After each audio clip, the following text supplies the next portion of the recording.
¿Qué tal? Muy buenas noches. Yo soy Ana María Salazar y esto es Al Cierre. Vamos a entrarle al análisis. Nos acompaña en este Al Cierre el maestro Alfonso Zárate. Muchísimas gracias, Alfonso, por acompañarnos esta noche. Al contrario, Ana María, un gusto.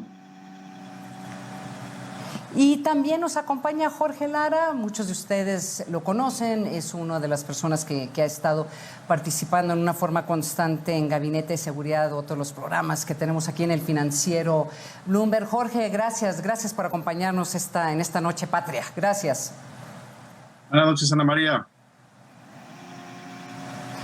Oigan, no sé si tienen comentarios sobre esta decisión pues la decisión que literalmente hizo el presidente de cómo manejar estas fiestas patrias.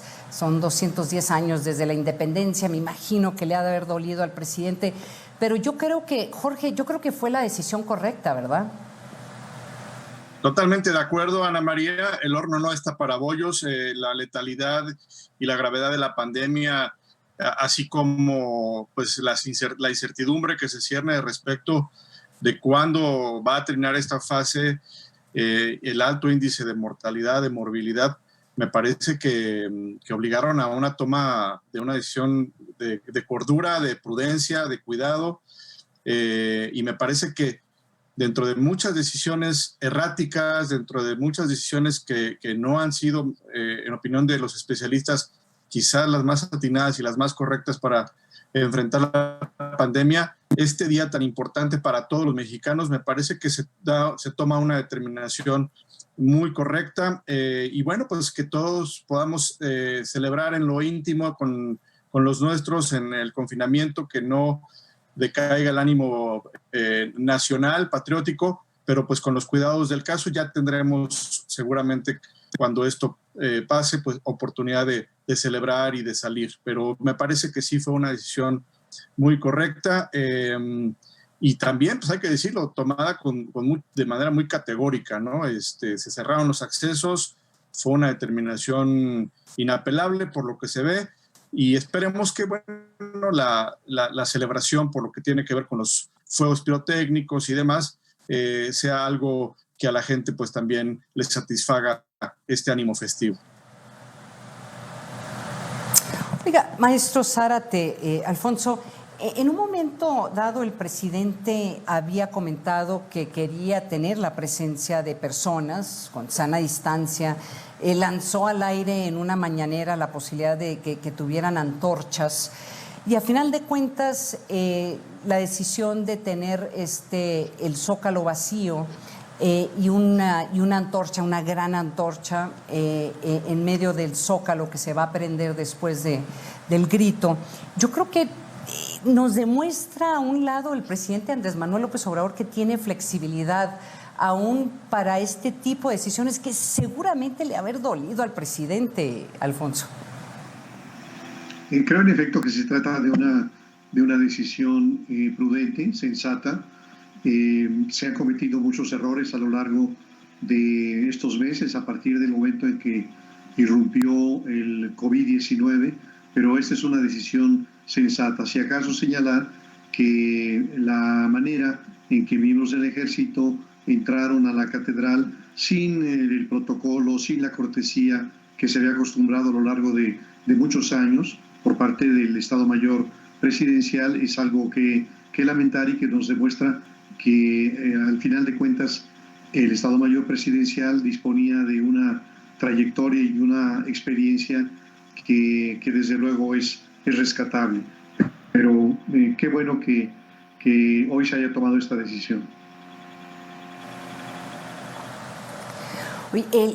Maestro Zárate, qué interesante ese comentario. Hacía tiempo que no hablábamos del Estado Mayor Presidencial, pero tienes toda la razón. O sea, lo que, más allá de las grandes críticas que había en contra del Estado Mayor, lo que sí tenía era una diplomacia que tal vez no lo veían la mayoría de los mexicanos, particularmente los mexicanos que tenían que enfrentar al Estado Mayor cuando el presidente llegaba en uno de los carros blindados o cuando trataban de acercársele al presidente o en las mismas protestas que se llevaban a cabo alrededor de Los Pinos.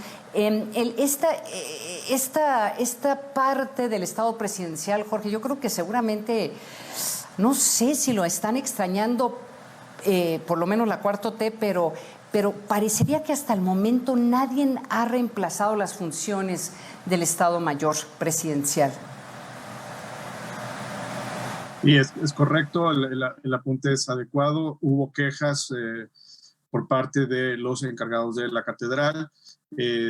Se ha explicado que ya esta rutina se tenía perfectamente ensayada, había una comunicación como tiene que ser, se comparten espacios en el primer cuadro con la Suprema Corte, con la Jefatura de Gobierno, con la Asamblea Legislativa, con diversos negocios particulares. También habría que ver la opinión de los negocios particulares a este respecto, pero sí fue, digamos, una circunstancia que hace que se siga echando de menos el Estado Mayor presidencial, cuyas capacidades logísticas eran muy importantes, eran necesarias. Como tú bien dices, se realiza un trabajo tras bambalinas para que todos los eventos del presidente se pudieran realizar sin ningún contratiempo, porque en términos logísticos puede pasar cualquier contratiempo.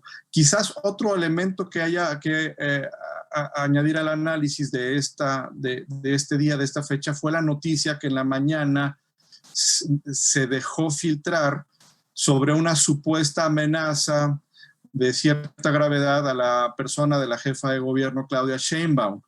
Yo no sé qué tan necesario era haber realizado esa filtración como para darle un soporte o una justificación para el cierre tan abrupto de las avenidas al primer cuadro, pues porque mucha gente, hay que decirlo, con todo y lluvia hemos visto el Zócalo rebosante en días de independencia.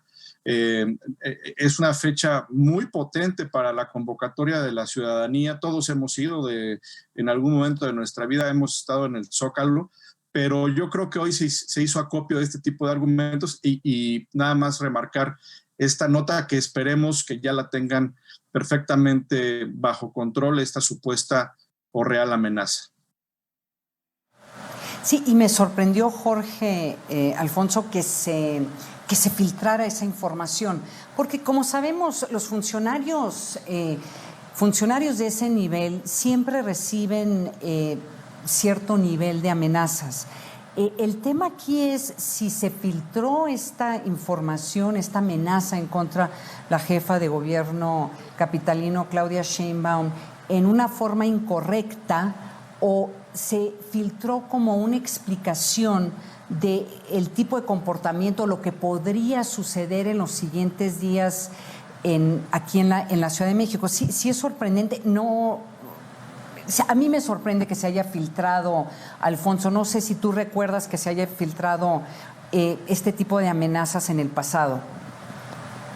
No, pero lo que recuerdo es que en el periodo del presidente Miguel de la Madrid fue un periodo muy difícil en términos económicos, entre otras cosas porque Miguel de la Madrid reemplazó a José López Portillo con aquel proyecto de repartir la abundancia que terminó en una profunda crisis cuando cayeron los precios del petróleo.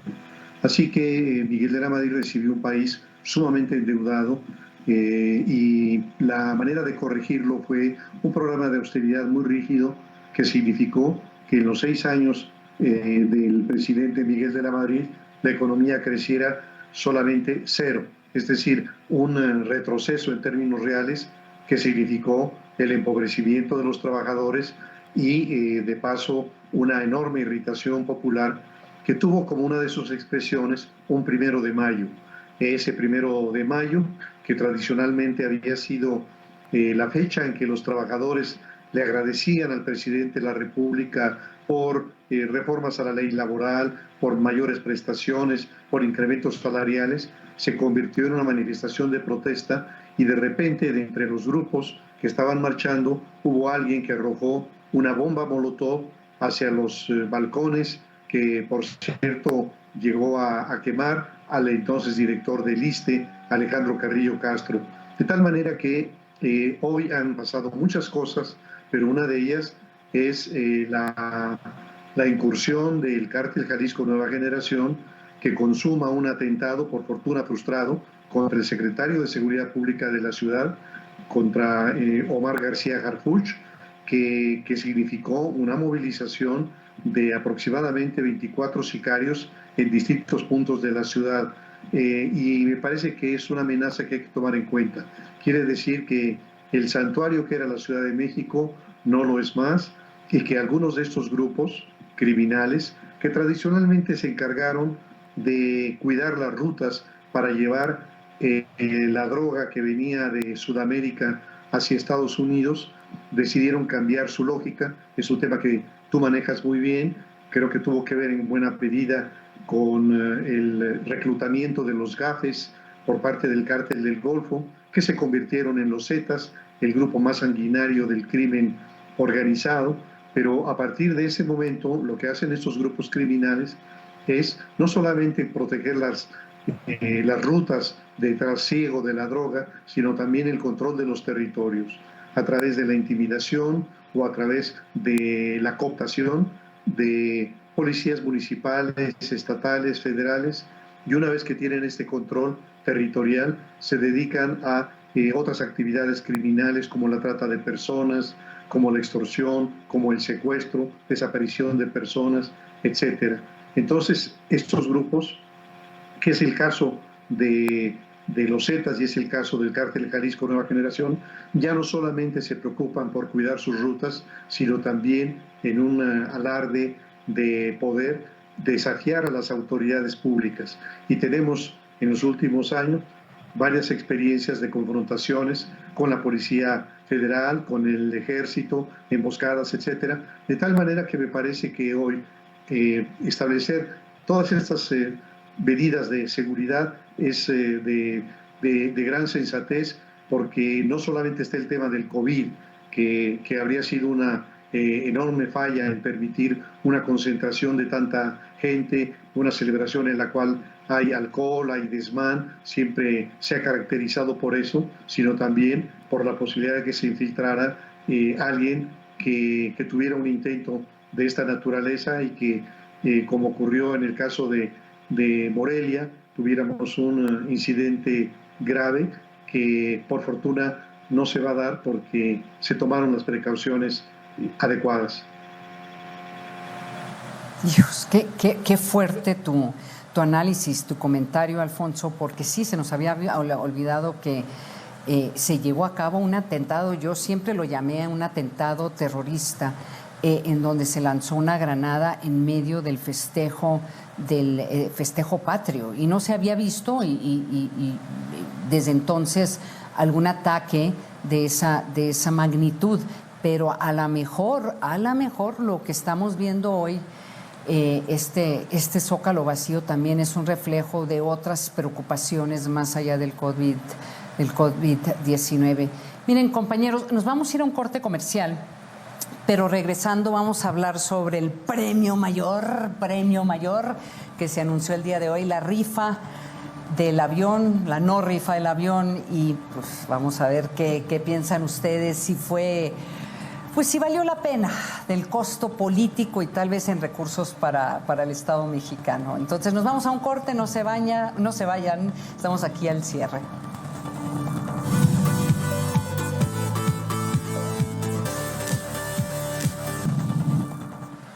Gracias por acompañarnos aquí en Al Cierre.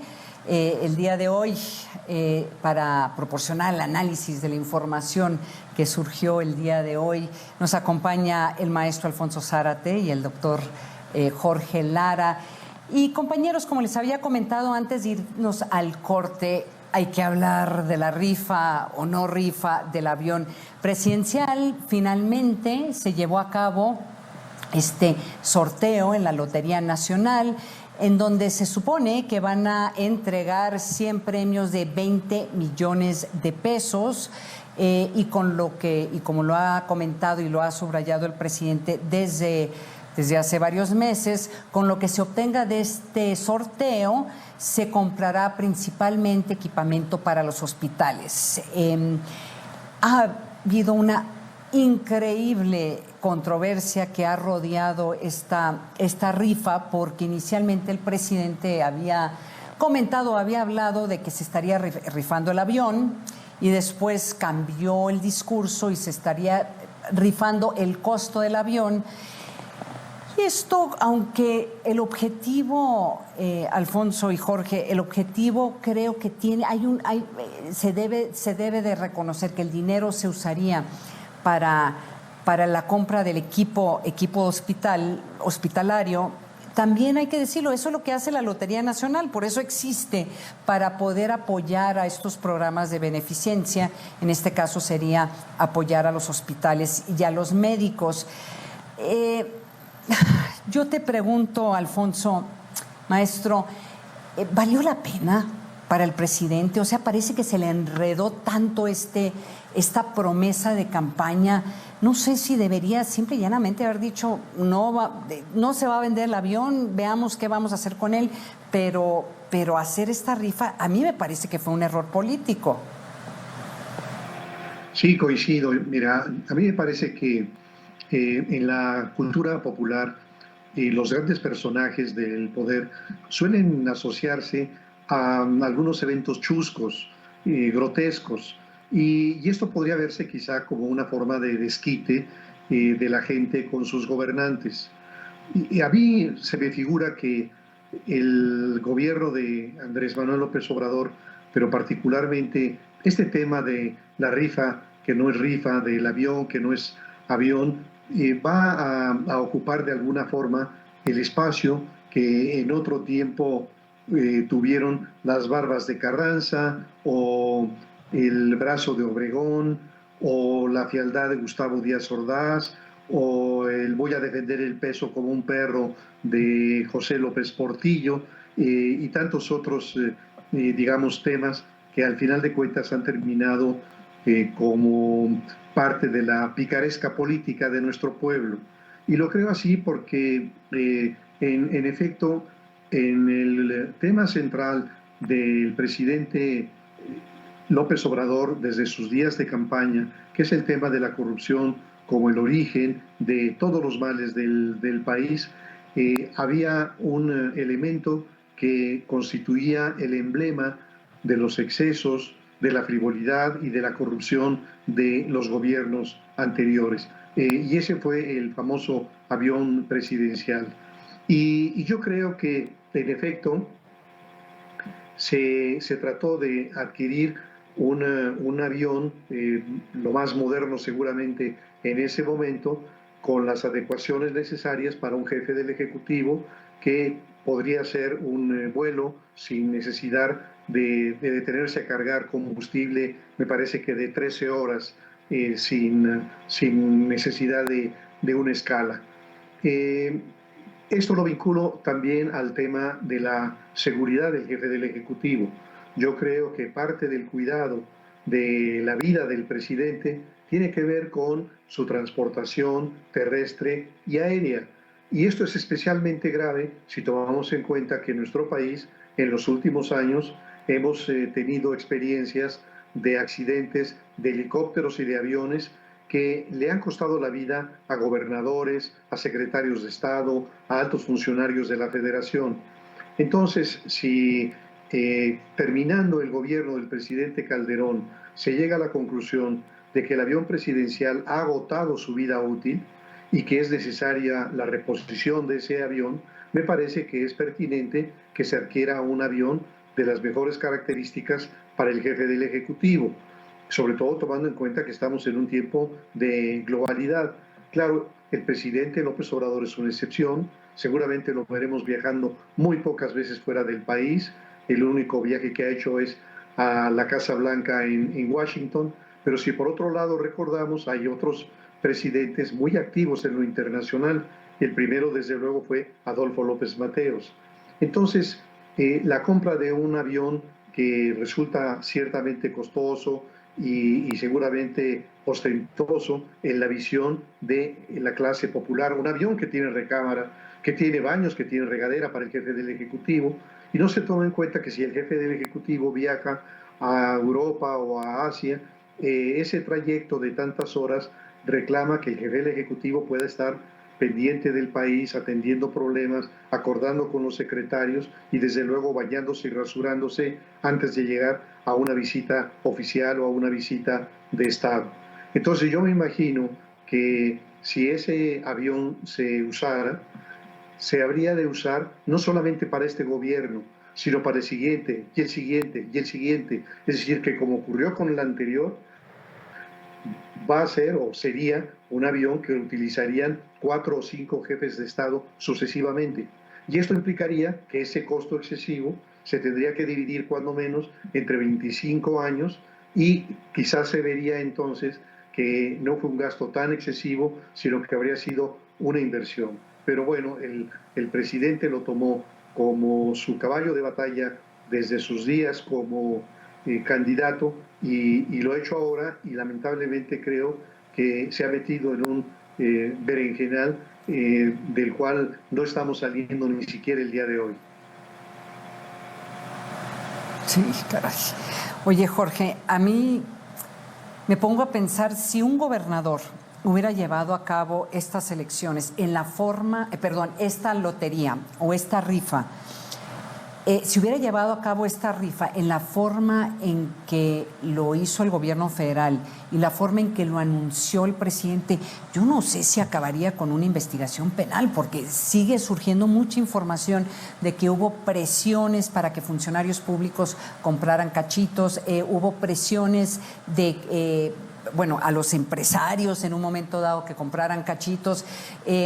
Vimos a políticos importantes de la Cuarta Transformación por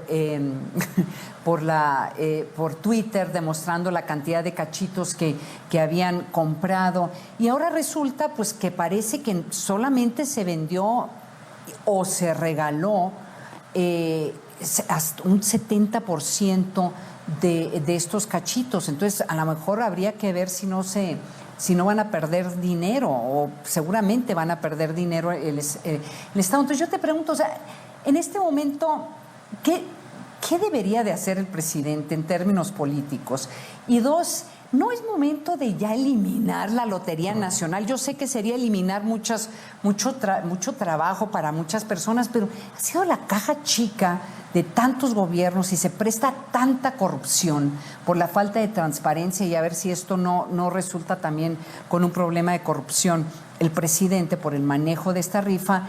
No sé, ¿qué opinas, Jorge? Bueno, empezaría con esta frase de The Economist sobre el tema del avión presidencial, que esta rifa fue una forma en la cual el presidente de manera anticlimática se desembaraza de este caballo de batalla que fue tan exitoso como lema de campaña del avión que no tiene ni Obama, pero sin explicarle a la gente la gran utilidad práctica, logística y de mitigación de riesgos en los viajes muy constantes que tiene que realizar el presidente. Dice The Economist que el avión presidencial fue un símbolo de excesos pasados y hoy es signo de la ineptitud actual. Más allá del folclore de estos días, que también pues caracteriza un poco a esta entelequia que se llama 4T, pues tiene varios niveles de análisis este evento, y me parece que el que tú tocas de la corrupción y de la falta de transparencia es uno muy importante. Ahí ya están acaecidos los hechos. Hoy yo siento que el gobierno está en una zona de confort, puesto que tiene mayorías parlamentarias, desde luego dispone de la función pública, tiene un ascendiente en la Auditoría Superior de la Federación, pero aquí va a haber cuentas que entregar, porque estamos hablando de que hubo compra de boletos, de billetes de lotería con cargo al erario sin que esto estuviese presupuestado. Y esto desde luego va a contracorriente con las premisas básicas del combate a la corrupción. Me parece que aquí quienes están encargados de la vigilancia, la fiscalización y el control desde el Congreso, desde la auditoría, desde la sociedad civil, pues tendrán que realizar también pesquisas para pues, poder esclarecer exactamente, en la medida de lo que esto sea posible, las responsabilidades, porque pues aquí mucha gente, como también lo dices, se dejó presionar por actos muy sutiles, llamémoslo así, de extorsión laboral, que por cierto están prohibidos en los tratados internacionales, en la legislación del trabajo, a propósito de la compra de billetes o a propósito de consentir descuentos para hacer aportaciones de parte de los salarios de los servidores públicos. Entonces, este es un tema bien delicado que está lastimando a mucha gente. Ahora, también hay que decirlo, la lotería, Ana María, pues sí, habría que buscar una reingeniería. Tienes toda la razón, ha sido la caja chica de muchos gobiernos, incluso una ocasión de escándalos. Recuerdo, por ejemplo, que en pronósticos deportivos antaño llegó a falsificarse, llegaron a escenificarse sorteos con ganadores a los cuales se les atribuyó el premio. Entonces, aquí hay que esclarecer este tipo de historias, pero también la lotería, Ana María, pues para mucha gente, sobre todo para los expendedores, para la gente que vende billetes en la vía pública, en los restaurantes, en las cantinas, en los bares del centro de la ciudad, pues también es una forma de ganarse la vida y al final del día también hay un flujo de recursos, como dice el título, para la asistencia pública. Yo creo que es una asignatura bien interesante a propósito de este evento, que habría que darle todas estas lecturas y enfatizar la lectura jurídica y el tema de uso de recursos públicos. Miren, vámonos a otro tema. Entonces ya hablamos sobre el grito, no grito, ya hablamos sobre la rifa, no rifa del avión. Vámonos a un tema que les juro, y yo he estado siguiendo el tema particularmente lo que tiene que ver los aspectos jurídicos, pero vamos a hablar de la consulta, no consulta, porque sigue habiendo, yo creo, mucha confusión de exactamente qué va a suceder con esta propuesta de hacer una consulta ciudadana en donde se le pregunta a los ciudadanos si hay que enjuiciar a los expresidentes. También, al igual que la venta del avión, esta idea de enjuiciar a los expresidentes pues está muy ligado a la campaña y a las promesas que hizo el presidente Andrés Manuel López Obrador, que parecería que al final de cuentas pues no supo cómo desafiarse o encontrar una forma de básicamente decir que no se puede enjuiciar a los expresidentes, por lo menos de los delitos de corrupción o la forma en que está marcada, o que él no está interesado en enjuiciar a los expresidentes. De hecho, él habló de pues hay que tener pues tabula rasa, ¿no? Empecemos de cero y aseguremos que no vaya a haber corrupción de aquí en adelante.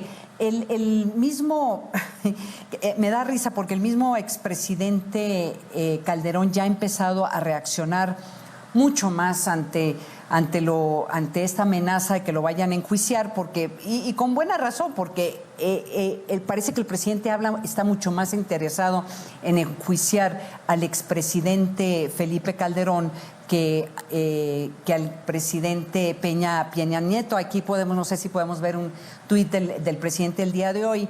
Dice que esta consulta de juicio es violatorio de garantías elementales, presunción de inocencia, debido proceso legal, justicia por tribunal independiente, investigaciones exclusivas del Ministerio Público, protección de vida, honra y dignidad. Entonces, maestro Zárate, Alfonso, esto no es un tema legal. Y dos, o sí. O sea, en verdad, ¿crees que ya con lo que se presentó el día de hoy, entre las firmas, entre lo que presentó el presidente Andrés Manuel López Obrador, su petición, hasta la petición de amnistía de Pablo Gómez, lo que vaya a presentar la Cámara Baja, ¿se podrá enjuiciar a los presidentes? Yo creo que de nuevo en este caso estamos ante un movimiento muy espectacular, muy mediático, que tiene muy poco que ver con el derecho. Y creo que vale la pena contextualizar y decir que una tragedia es que en nuestro país, yo diría prácticamente desde la posrevolución, desde 1920 hasta la fecha, hemos tenido una enorme cantidad de presidentes ladrones. Es decir, desde 1920 con el general Álvaro Obregón, la corrupción ha sido una nota distintiva del ejercicio de gobierno. Quiero compartir una anécdota que muestra el cinismo de Obregón. Hay un momento en el que recibe en Castillo de Chapultepec a un periodista español, Joaquín Blasco Ibáñez, quien estuvo en México en esos años, y Blasco refiere que le llama la atención el descuido en el aseo del presidente, que lo explica quizá porque le falta el brazo derecho y le debe costar más trabajo rasurarse con el izquierdo. Y Obregón está rodeado de sus amigos y de repente le dice, usted debe haber escuchado que la gente dice que soy un corrupto. Y el periodista español le dice, no, presidente, ¿por qué habrían de decir eso? Sí, es que la gente en México cree que todos los presidentes robamos, pero a mí me quieren mucho. ¿Sabe por qué? Porque yo nomás tengo un brazo. Entonces, mientras los otros presidentes roban así, él solamente puede robar así. El cinismo de Obregón incluía también aquella frase muy conocida de no hay general que resista un cañonazo de 50,000 pesos. Entonces, si nosotros hacemos un recuento, cada uno de los periodos presidenciales, lo que vamos a encontrar es que las excepciones son las de presidentes austeros, honestos, como Adolfo Ruiz Cortines, pero que el grueso van a ser verdaderas cleptocracias, como ocurrió en el caso del equipo que encabezó Enrique Peña Nieto. Entonces, desde ese punto de vista, primero, se justifica que el presidente de la República subraye la corrupción y los excesos que se han vivido en el pasado. Lo que yo no entiendo es, ¿y por qué se reduce a los últimos 35 años? Cuando en realidad podríamos hablar unos años, 6 años antes del caso de José López Portillo, en donde igualmente el abuso del poder político permitió acumular enormes fortunas. Entonces, ahí hay algo de trampa en el sentido de querer establecer una sinonimia entre neoliberalismo y corrupción, cuando en realidad la corrupción ha sido un problema verdaderamente viejo en nuestras clases políticas. Y en la parte estrictamente jurídica, creo que está bastante probado, y en las últimas semanas lo mismo exministros de la Corte como José Ramón Cosío, que el presidente del Instituto de Investigaciones Jurídicas de la UNAM, Pedro Salazar, que constitucionalistas como Elisur Arteaga han sustentado clarísimamente la inviabilidad de una consulta porque es violatoria de la Constitución, pero no solo eso, sino que han dicho que no tiene ningún sentido una consulta cuando es un hecho que podría denunciarse, presentar una denuncia y que eso bastaría y no hacer el ejercicio de tratar de levantar una encuesta que finalmente no se completó el número de encuestados necesarios y que al final de cuentas el presidente haga la propuesta en lo personal, que yo pienso que con toda seguridad la Suprema Corte de Justicia va a rechazar simplemente porque es inconstitucional. Oye, Jorge, entonces parece que la Corte Suprema va a ser el chivo expiatorio. A lo mejor eso es lo que está buscando el presidente Andrés Manuel López Obrador, para decir, pues yo no puedo porque no me deja la Corte. Yo te pregunto como experto en derecho penal, ¿se puede procesar a un presidente mexicano con la legislación que hay en este momento? El procesar a un presidente es una de las decisiones más difíciles que se hace en una democracia por la instabilidad que puede crear en cualquier gobernante, pero en este caso, con la información que hay, si se quisiera procesar o perseguir penalmente, por ejemplo, al presidente Peña Nieto, porque serían los delitos más recientes, ¿se podría? ¿Qué es lo que se tiene que hacer? ¿Qué es lo que se tiene que cambiar para poder perseguir penalmente a un presidente?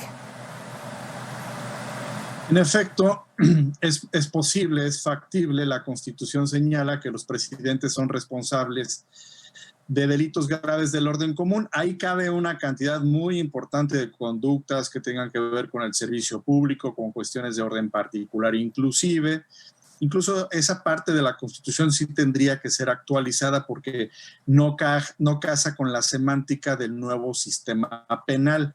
Pero desde luego que existe, como se dice, ¿verdad? Ancha es Castilla para lo que se llama la imputación penal, que además no solamente le da derecho al Ministerio Público, ahora autónomo, a ejercitar la acción penal, sino también al imputado, ¿verdad? De poder esclarecer ante un órgano jurisdiccional independiente e imparcial su inocencia.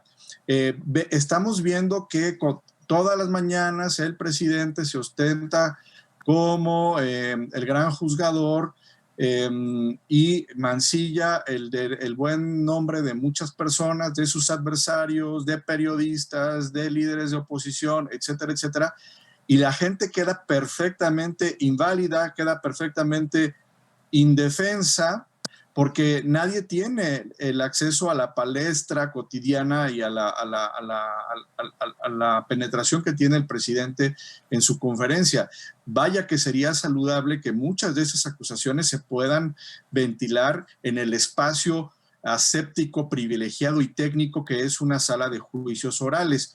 Pero desde luego, respondiendo a tu pregunta, que sí es posible, yo coincido que es otro gambito político del presidente que, si damos seguimiento a la narrativa de las últimas 6 o 7 semanas a propósito del arranque de los videoescándalos de Lozoya, que tuvo su contraparte con la filtración del escándalo del hermano Pío López Obrador recibiendo sendos sobres con dinero, ahí es cuando se reactiva el tema de la consulta como una manera que tiene el presidente inopinada de lavarse las manos, de pasarle el balón a la Suprema Corte. Yo no veo cómo la Suprema Corte pueda llegar a validar esto y puede ocurrir que, no obstante la opinión de la Corte, el aparato propagandístico de Morena haga una consulta como la han hecho a propósito del aeropuerto, de la instalación de plantas en otros lugares y de obras del país, simple y sencillamente para seguir alimentando esta agenda en el imaginario que le ha redituado a la agenda política partidaria del presidente.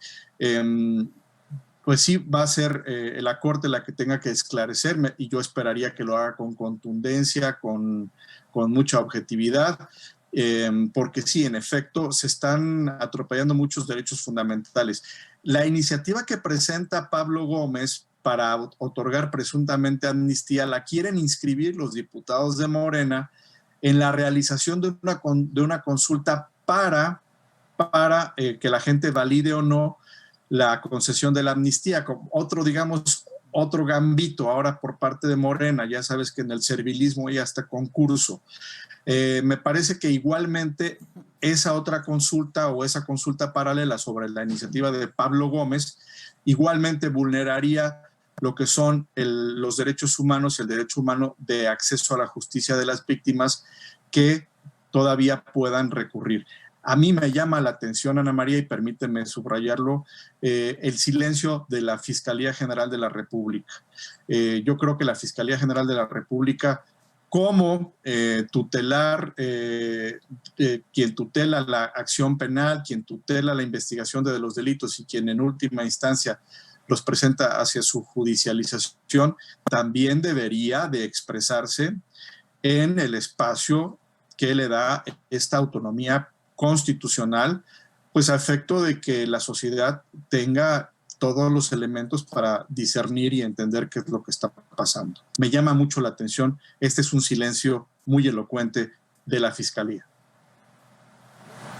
Y importante, Jorge, Alfonso, que no, y también la Corte también ha habido comentarios, pero también estamos viendo en este momento un silencio, porque a final de cuentas la Corte va a tener que hacer una decisión cuando les llegue a sus manos. Nos vamos a ir a un último corte, compañeros, Jorge, Alfonso, pero regresando, tenemos que hablar lo que está pasando en Chihuahua. Yo estoy muy preocupada porque sí hay un enfrentamiento, y es un enfrentamiento que tiene que ver con la política, pero también tiene que ver con seguridad, inclusive seguridad nacional. Entonces nos vamos a un corte más, no se vayan.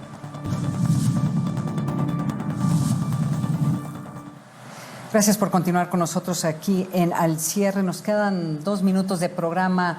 Jorge Lara, se congelaron las cuentas de los productores que están participando en esta protesta en el estado de Chihuahua. A mí me empieza a poner, yo estoy nerviosa ante la posibilidad de que esto va a incrementar la violencia y el encono. No hay negociación. ¿Qué debería de suceder ahora? Bueno, sí, me parece que aquí podemos aplicar la navaja de Ockham. Santiago Nieto explica que las cuentas del ex titular del ISSSTE fueron congeladas por X razones técnicas, pero el timing, el tiempo es muy malo. Me parece que exacerba el conflicto. Ya hemos hablado de que este congelamiento no está previsto en la ley. Con un amparo fácilmente se puede echar abajo, pero yo coincido contigo. Aquí el caldo de cultivo para un conflicto de mayor envergadura se está generando, y con el elemento central de la utilización de la Guardia Nacional, incumpliendo los compromisos que se hicieron explícitos cuando se hizo esta propuesta en el Congreso. Aquí me parece que deben de activarse los controles democráticos, que la Comisión Nacional de Derechos Humanos salga de su marasmo y ponga atención a lo que está ocurriendo para evitar más pérdida de vidas humanas y que esto se encauce por la vía técnica. Alfonso Zárate, maestro, nos queda 1 minuto y medio. Perdón, ¿qué tan grave qué tan grave es este conflicto del agua en Chihuahua? Yo creo que es muy grave y que demuestra nuevamente una dificultad de la administración del presidente López Obrador para tener una relación más de filigrana política. Entonces hay una actitud muy, digamos, muy autoritaria, muy seca, en donde el gobierno no admite disonancias, no admite discrepancias, y lo hemos estado viendo permanentemente desde las mañaneras, la manera en que descalifica a sus críticos de una manera cada vez más agresiva, y estamos viendo también la utilización de la Unidad de Inteligencia Financiera para cubrir el viejo papel que en otro tiempo cubrió la Dirección Federal de Seguridad o el CISEN, es decir, el viejo papel de apretar a los opositores para doblegarlos. Eso de que ahora salieron las condiciones para investigar a un exdirector del ISSSTE que casualmente estuvo participando en las protestas, como diría el clásico Vicente Fox, que se los crea su abuela. Y solamente decir, a propósito de los silencios que comentaba Jorge Lara en el bloque anterior, que otro silencio que a mí me parece muy lamentable es el de una gran abogada que fue ministra de la Suprema Corte de Justicia y que hoy es secretaria de Gobernación. Frente a uno y otro arreglo, decisión del Ejecutivo claramente violatoria de la ley, no hay una intervención de la secretaria de Gobernación. Lamento mucho su silencio. Sí. Maestro Alfonso Zárate, Jorge Lara, deliciosa la conversación. Muchísimas gracias por acompañarnos esta noche. Un gusto con ustedes. Saludos. Gracias a los dos. Saludos y gracias a ustedes por acompañarnos aquí al cierre. No se vaya, continúa la nota dura con mi colega Javier Risco. Y los invito mañana a las 5 de la tarde, programa especial en donde analizamos COVID, notas políticas. Seguramente vamos a analizar lo que sucedió hoy en El Grito y mucho más. Así que los espero mañana a las 5 de la tarde aquí por el Financiero Bloomberg. Yo soy Ana María Salazar. Que tengan muy buenas noches. Hasta luego.